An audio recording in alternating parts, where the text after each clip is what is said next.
Sujet du live d'aujourd'hui, à quel point on doit s'entraîner fort pour avoir des résultats. Je vais en parler vraiment plus en détail demain sur le groupe entraînement fonctionnel à 16 heures parce que c'est une question qui revient souvent. Il y a des personnes qui s'entraînent trop fort puis ils sont raqués pendant plusieurs jours de temps puis ça nuit aux entraînements qui suivent. Problème de récupération après ça. Il y a des personnes sinon qui s'entraînent pas nécessairement assez fort. Fait que, tu sais, il y a toujours cette question-là d'à quel point je dois pousser pour avoir des résultats. Il y a aussi la question de la fréquence. Est-ce que je suis mieux de m'entraîner moins souvent, mais très fort, ou plus souvent, mais choisir quand est-ce que je pousse? C'est entre autres à ça qu'on va répondre. Puis ce que j'aime dire, c'est qu'effectivement, il faut s'entraîner fort, mais juste assez pour avoir des résultats puis bien récupérer. Donc, ça va être variable à chaque personne, mais il y a quand même des balises qu'on peut mettre en place. Puis quand je dis que s'entraîner assez fort, il y a quand même une forte majorité de gens qui ont juste besoin d'apprendre parce que oui, c'est une habileté d'apprendre à s'entraîner plus fort. Pourquoi je dis ça? Il y a plusieurs recherches derrière ça, mais je parle d'une recherche, entre autres, où il y a un groupe test au développé couché, c'est des hommes, on leur demande de mémoire de faire un 10 répétitions, puis de choisir une charge qui va maximiser 10 répétitions, puis la forte majorité des gens dans le test, qui choisissent leur charge pour leurs 10 répétitions, lorsqu'ils arrivent à leur 10e répétition, sont capables d'en performer 2, 3, 5, voire 10 de plus. Donc, ce que cette étude-là nous montre, c'est que, justement, les gens pensent s'entraîner fort, mais en fait, ils sont loin de leurs vraies limites. Donc, c'est une habileté qui se développe d'apprendre à trouver ses limites.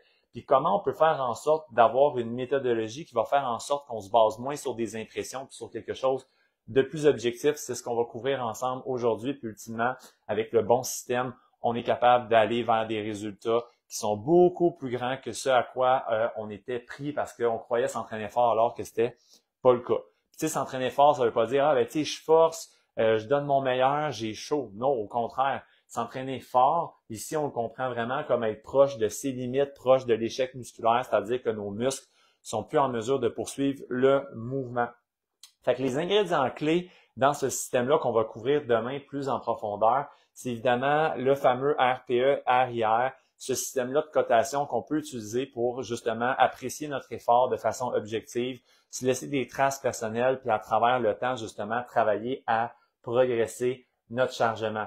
Évidemment, ça va aussi impliquer de comment on s'assure que notre chargement, on garde des traces, puis on a une méthode pour avancer d'une semaine à l'autre, plutôt que juste se fier sur des impressions. Ah ben tu sais, j'ai tout donné. Ouais, mais t'en avais peut-être encore plus à donner, tu n'étais peut-être pas exactement si près que ça tes limites que ce que tu croyais finalement. Ou au contraire, tu es allé vraiment trop loin, puis il va falloir se calibrer. Il y a souvent des personnes qui vont faire aussi l'erreur de s'entraîner trop fort, trop tôt dans leur séance, puis ça va décroître la qualité du reste de la séance. Fait que c'est quelque chose qu'on va parler un peu demain aussi. Puis évidemment, une règle d'or qui est toujours là, l'exécution. On peut pas travailler fort, donner le meilleur de soi si on a des problèmes d'exécution. Fait que c'est aussi quelque chose qu'on va regarder demain sur le live parce que oui, c'est important de pousser fort, c'est juste de trouver comment faire puis comment monitorer ça, comment suivre ça à travers le temps. Donc, ça sera le sujet du live de demain. Je vais mettre le lien en commentaire sur cette publication-là juste en dessous pour accéder au live demain 16h, accéder au groupe. Donc, si ça t'intéresse, t'es vraiment là la bienvenue.